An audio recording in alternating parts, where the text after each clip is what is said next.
نموت احنا من يخسر امجاد الماضي ومن يستعرض عضلات بس على الفاضي والبشر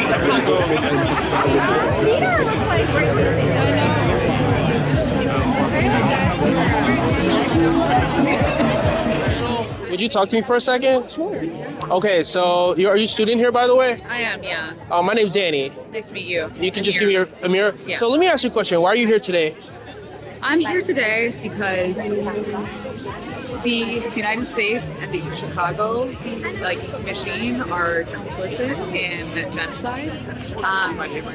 I can talk more specifically about the United States involvement. We are actively sending billions of aid to a country that is currently bombing a population that is made up of at least half children. And isn't able to access any humanitarian aid. I'm a medical student also, and seeing people without access to electricity, water, food, basic human rights as a medical student is especially harrowing, I think.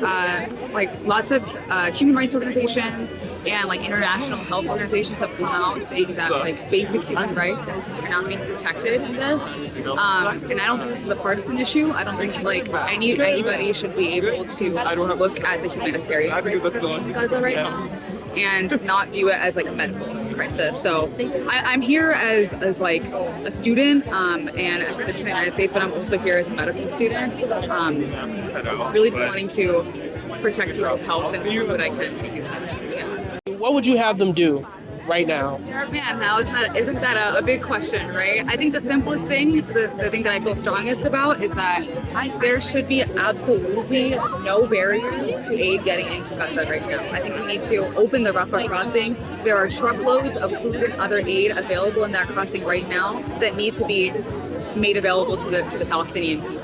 I think electricity needs to be made available in all of Gaza immediately, and that is essential for water access to also be available. I think that there are a lot of sources, Israeli sources, that are saying that water is turned back on, but journalists on the ground in Gaza are saying we need electricity for that water to actually be accessible.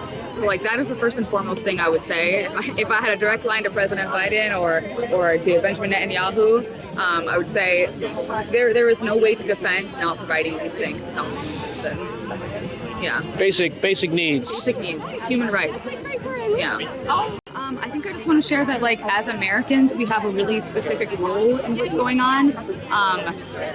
That America has long had a very specific relationship with the Middle East and with Israel specifically, and that the media that's been accessible to us has also reflected that. So I just encourage everybody to get a broad education if you're learning about this topic for the first time. Really look into international organizations, look up Israeli human rights organizations like Selam and Yesh Din, and Break the Silence, which is an organization of former IDF soldiers, and read a broad account of what's happening. As students here, as people who are here to educate ourselves, we should feel a responsibility to actually consume a wide variety of resources. Absolutely. Yeah. Hamas is in charge and PLO. Do they have any part to play? Yeah, I won't pretend to be an expert on geopolitics, especially in the Middle East. I think that I've started getting educated about these things recently. But from my understanding, Egypt could allow aid in, but there's a lot of international talks happening right now about different forces and who agrees that aid should be let in. I think Israel is having a lot of input on all the checks that need to happen to make sure that arms aren't being sent to Hamas, and aid is being sent to Hamas, things like that. So I don't think it's as simple as just Egypt unilaterally can allow this aid in. But yeah, I think it would be overly simplistic to say that this is just the U.S. and just the Israel thing. There's a lot of national entities playing a role in this. And as far as your question about Hamas, I think we really focus on a lot of this language of you need to condemn Hamas, you need to call out terrorism, and I think that very few people I know who are speaking out for the rights of people in Gaza right now are trying to argue that we think that holding people hostage is like the way to navigate these issues. Like, I don't think anyone is arguing that. I don't think like anyone's like, I don't know if anyone, I'm not saying like I love Hamas. Like, that's not what it is. Mm-hmm. It's just like, regardless of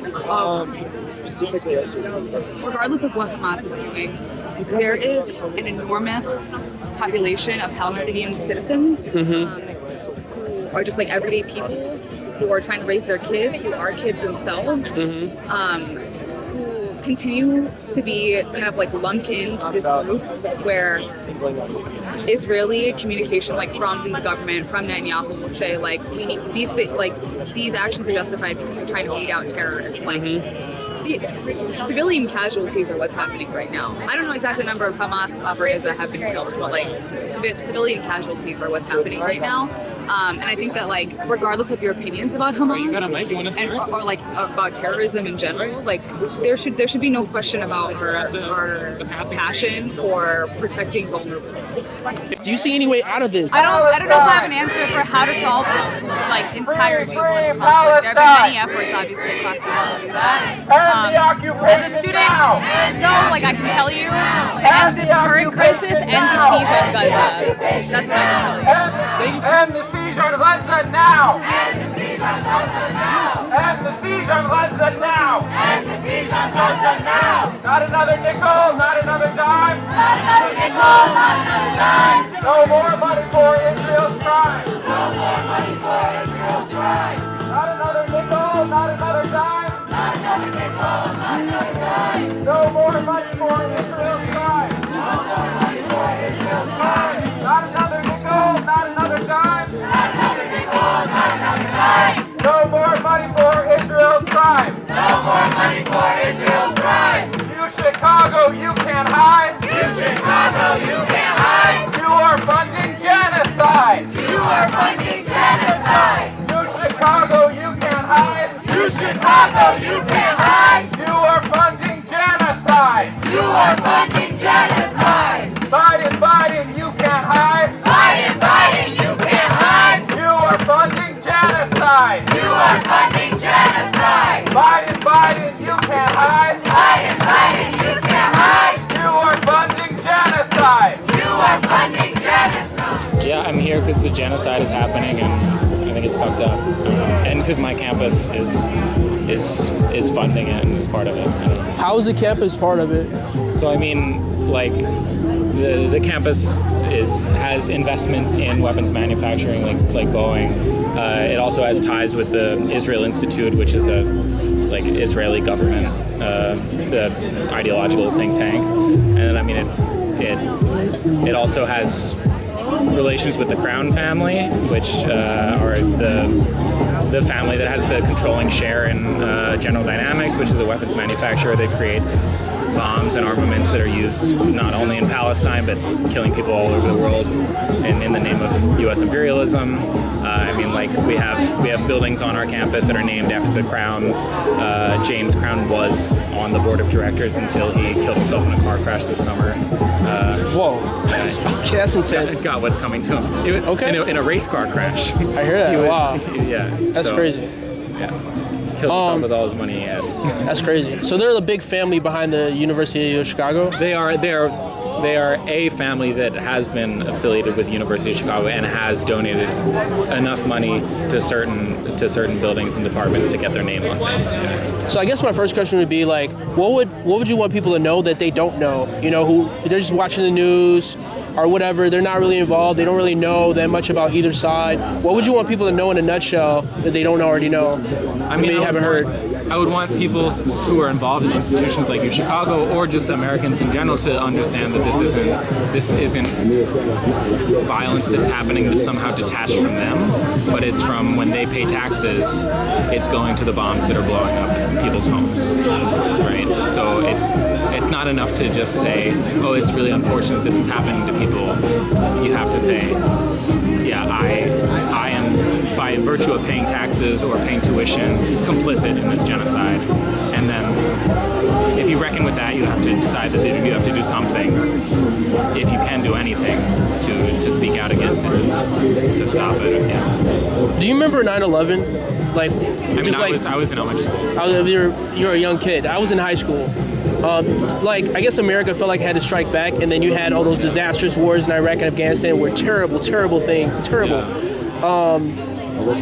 Is this Israel's 9/11? Do you think, what should Israel do is really what I'm asking you? Because I guess maybe they felt like they had these civilians killed, 1,200, whatever the number was. It was in the 400s. Okay. What do you think Israel should do? What should they have done? What should Israel do? So I mean, yeah, I mean the question of 9/11 is interesting. I mean, like, Biden came back from Israel and said in a press conference, like, oh, Israelis must feel the same way that we felt after 9/11. We had this kind of visceral need for justice.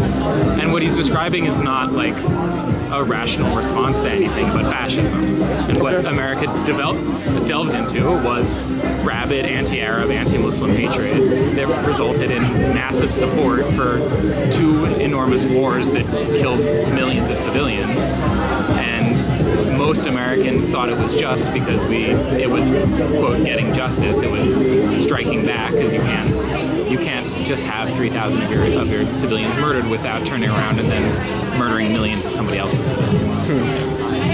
It's just like tit for tat. It's just like, you see it, it's just like a tit for tat, or it's some kind of, I guess my last question will be, you know, what do you think should happen next? Like, let's say you're the king of the world, and you can order President Biden, you can order Netanyahu to do whatever you want. What should they do? What do you think they should do? I mean, yeah, I wouldn't say that I have like the answers to everything, but I mean, yeah, end Israeli occupation of Palestinian territories, allow Palestinian refugees to return to their family homes, establish a single non-ethnic, non-religious based state in Palestine where people are equal under the law, where there's historical justice done for crimes that were committed. Yeah. Is there anything else you want to share? No, I think I'm good. Thanks a lot, man. I appreciate you talking to me. Hey, if you enjoyed this video, please click here for the full video, and please click here for the playlist. Take care.